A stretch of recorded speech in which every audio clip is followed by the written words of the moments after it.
School തുറന്ന് ഏകദേശം ഒരു മാസമൊക്കെ കഴിഞ്ഞു അല്ലേ. അപ്പോഴേക്ക് ഇതാ ഇവാൻ്റെ ഒരു ബോക്സ് പെൻസിലും കഴിഞ്ഞു, പിന്നെ റബ്ബറും കട്ടറും ഒക്കെ പുതിയത് മേടിക്കേണ്ട അവസ്ഥയിൽ എത്തിയിട്ടുണ്ട് കേട്ടോ. പകുതിയും യൂസ് ചെയ്തിട്ടല്ല കേട്ടോ ഇത് കഴിഞ്ഞിരിക്കുന്നത്. പലതും സ്കൂളിൽ നിന്ന് മറന്നു വെച്ചിട്ട് വരും, അല്ലെങ്കിൽ ആർക്കെങ്കിലും കൊടുത്തിട്ട് വരും, അങ്ങനെയൊക്കെയാണ്. അപ്പോൾ ഇന്ന് ഞങ്ങൾ ചെറിയൊരു പർച്ചേസിന് വേണ്ടിയിട്ട് ഇറങ്ങിയതാണ് കേട്ടോ. അച്ഛൻ്റെ ലീവ് കഴിയാറായിട്ടുണ്ട്. സാധനങ്ങൾ കൊണ്ടുപോകാനുള്ള കുറച്ച് പാക്കിംഗ് കവേഴ്സൊക്കെ മേടിക്കണം, പിന്നെ കുറച്ച് ഫാൻസി ഐറ്റംസ് ഒക്കെ മേടിക്കാനുണ്ട് കേട്ടോ.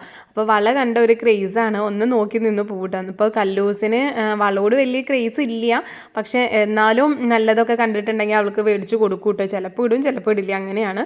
അപ്പോൾ അച്ഛനും അമ്മയ്ക്കും വേറെ കുറച്ച് പൂജാ സാധനങ്ങളും അങ്ങനെയൊക്കെ ആയിട്ട് മേടിക്കാനുണ്ട്. അപ്പോൾ എനിക്ക് എൻ്റെ കണ്ണാട ഒന്ന് കംപ്ലൈൻ്റ് ആയിട്ടുണ്ട്, അപ്പോൾ ഞാനത് നേരാക്കാനായിട്ട് വന്നു കേട്ടോ. പിന്നെ ഇതാ നാളെ ഞങ്ങളുടെ ആനിവേഴ്സറി ആണ് കേട്ടോ. അപ്പോൾ ഏട്ടനോട് സർപ്രൈസ് കൊടുക്കാനുള്ള ഗിഫ്റ്റും ഒക്കെ സെറ്റ് ചെയ്തിട്ടുണ്ട്. പിന്നെ അച്ഛൻ്റെ കുറച്ച് കൊണ്ടുപോകാനുള്ള മെഡിസിൻസ് ഒക്കെ മേടിക്കാണ്ടായിരുന്നു. അങ്ങനെ ഒന്ന് ഫുൾ ബിസി ആയിരുന്നു കേട്ടോ. അപ്പോൾ കല്ലൂനെ നഴ്സറി വിടാറായിട്ടുണ്ട്. അപ്പോഴേക്കും നമ്മൾക്ക് തിരിച്ചെത്തണം. ആ ഒരു ഓട്ടപ്പാച്ചിലാണ് കേട്ടോ ഞങ്ങൾ.